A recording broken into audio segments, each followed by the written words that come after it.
भाई कल से जिम पक्का।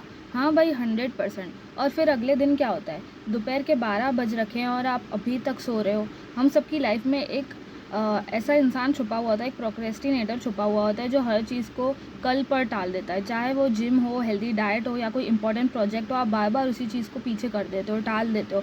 क्या आपको पता है कि कॉलेज स्टूडेंट्स में लगभग 80% से 95% लोग प्रोक्रेस्टिनेट करते हैं। मतलब एक सर्वे के अकॉर्डिंग 70% लोग मानते हैं कि इस आदत की वजह से ही उनका स्ट्रेस और एंग्जाइटी बढ़ गया है। एंड गूगल पर हर महीने 1.25 लाख लोग सर्च करते हैं कि प्रोक्रेस्टिनेशन से कैसे बचें, पर सोल्यूशन इसका कोई नहीं देता। और सोल्यूशन मिलता भी है तो हम उसके ऊपर अमल नहीं कर पाते हैं। तो हम न्यू ईयर रिजोल्यूशंस बनाते तो हैं, पर सिर्फ 8 से 10% लोग ही हैं जो उनको कंप्लीट करते हैं। बाकी सब तो लोग बस यही कहते रहते हैं कि हाँ अगली बार पक्का, अगली बार से करेंगे। तो अभी अपने को ये समझना है इसका सॉल्यूशन कि it's not time management, it's emotional management. लोग सोचते हैं कि उनका टाइम मैनेजमेंट ख़राब है इसलिए वो काम नहीं कर पाते हैं, पर बीबीसी वर्क लाइफ के एक आर्टिकल पे पढ़ा था और रिसेंट रिसर्च ने भी यही चीज़ प्रूव करी है कि प्रोक्रेस्टिनेशन जो है वो टाइम मैनेजमेंट नहीं है बल्कि एक इमोशनल मैनेजमेंट का प्रॉब्लम है। अगर सिर्फ टाइम की बात होती तो टू डू लिस्ट और कैलेंडर्स से सब कुछ ठीक हो जाता ना, लेकिन हम अपने इमोशंस की वजह से काम को टाल देते हैं, not because of time management. And sources के अकॉर्डिंग प्रोक्रेस्टिनेटर्स की 4 मेन पर्सनालिटी होती है। आपको पहचानना है कि इनमें से आप कौन सी वाली पर्सनालिटी के हो। तो पहला होता है द ओवर थिंकर। जैसे मनी हाइस्ट का जो प्रोफेसर हर सिचुएशन को एनालाइज करता था, वैसे ही ओवर थिंकर हर डिसीजन के प्रोज, उसके कॉन्स, उसमें ही फंस के रह जाता है। एंड इन्हें ये डर रहता है कि अगर डिसीजन गलत हो गया तो क्या होगा। बिजनेस आइडिया है पर रिसर्च में ही महीनों ये लोग निकाल देते हैं। कंटेंट बनाना है पर परफेक्ट कैमरा एंगल के चक्कर में स्टार्ट ही नहीं कर पाते। ये होते हैं द ओवर थिंकर्स।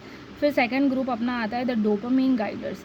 ये लोग तभी काम करते हैं जब उनको मज़ा आता है या फिर उनको एक फीलिंग मिलती है कि उनको डोपामाइन किक मिलता है। अगर मम्मी स्टेशन से किसी को लाने कहेगी तो ये लोग बोल देंगे कि मन नहीं लग रहा, पर वही अगर गर्लफ्रेंड का कॉल आ जाए तो इनकी एनर्जी तुरंत आ जाती है। मतलब इनके लिए डोपामाइन ही मेन ड्राइविंग सीट होता है और डिसिप्लिन पीछे एक साइलेंट पैसेंजर की तरह होता है। थर्ड है द स्लॉथ बेरर। इनका डिसीजन लेने का मन तो होता है पर सिर्फ आलस की वजह से काम नहीं हो पाता है। सुबह अलार्म बजता है, आंख भी खुलती है पर बॉडी बेड से नहीं उठ पाती है। इसके पीछे बायोलॉजिकल रीजंस जैसे कि विटामिन की कमी या फिर न्यूरोलॉजिकल रीजंस जैसे कि प्री फ्रंटल कॉर्टेक्स का कम यूज़ करना भी हो सकता है। देन फोर्थ वाला पर्सनालिटी है द कंपेनियन सीकर। ये लोग अकेले काम नहीं कर सकते। इन्हें जिम जाने के लिए भी दोस्त चाहिए, इन्वेस्टमेंट के लिए भी पार्टनर चाहिए। इनका सोर्स ऑफ मोटिवेशन हमेशा एक बाहर का कोई एक्सटर्नल पर्सन होता है। अभी why you must stop now. अगर आप इसे नहीं रोकते तो इसके 3 खतरनाक इम्पैक्ट हो सकते हैं। पहला ये है कि लूजिंग बिहाइंड। आप देखते हो कि आपका वो दोस्त जो आपसे भी ज़्यादा एवरेज था वो एक्शन लेने की वजह से आपसे आगे निकल जाता है। दूसरा ये होता है कि आपका जो इमोशनल स्टेट है वो बहुत ज़्यादा ख़राब हो जाता है। जैसे रखे रखे फ्रूट सड़ने लग जाते हैं, वैसे ही अपना जो अपना पेंडिंग काम होता है हमारे ब्रेन में पॉजिटिव इमोशंस को डाउट और प्रेशर में बदल देता है। आपको लगने लगता है कि आप अब कैपेबल नहीं रहे हो। फिर तीसरी चीज़ ये होती है कि डायरेक्शन लेस फील होते हो। डायरेक्शन आपकी लॉस्ट हो जाती है। जैसे गूगल मैप्स पर एक के बाद एक रॉन्ग टर्न लेने से आप डेस्टिनेशन से कैसे दूर होने लग जाते हो, वैसे ही हर कल आपको आपके सपनों से दूर लेके जाता है। फिर सिर्फ रिग्रेट जैसी चीज़ें रह जाती है। तो अपने को क्या करना है, अब आते हैं अपन सॉल्यूशन पे कि ये कोई रैंडम मोटिवेशन नहीं है बल्कि एक मेंटल प्रैक्टिस है जो आपको 21 डेज तक बस फॉलो करनी है। पहला स्टेप है कि फाइंड योर विलन। एक डायरी लो और पहले पेज पर अपना पर्सनालिटी लिखो कि भाई मेरा नाम ये है एंड मैं I am over thinker personality, over thinker, procrastinator. And इसको बोल्डली आप एक्सेप्ट करो कि येस ये पर्सनैलिटी ट्रेट है मेरा। और स्टेप 2 है कि कैच द पैटर्न। एक टेबल बनाओ, इसका पहले सेक्शन उसका पहला सेक्शन है व्हाट एंड इसमें 2 कॉलम्स बनाओ, टास्क और हैबिट के बारे में। टास्क है वो काम जो आपने आज नहीं किया है, जैसे कि बिल पे करना था और आज आपने नहीं किया तो उसको टास्क में लिखो। एंड दूसरा है हैबिट्स, वो चीज़ें जो आप फॉलो नहीं कर पाए हो, जैसे सुबह जल्दी उठना जो आपने फॉलो नहीं करा, जिसको आपको लाना है अपने हैबिट में, उसको हम हैबिट्स में लिखेंगे। बिना किसी सेल्फ जजमेंट के अपनी गलतियाँ उस पर लिखो। फिर आता है अपना थर्ड स्टेप, री राइटिंग द स्क्रिप्ट, मतलब कि न्यूरोप्लास्टिसिटी।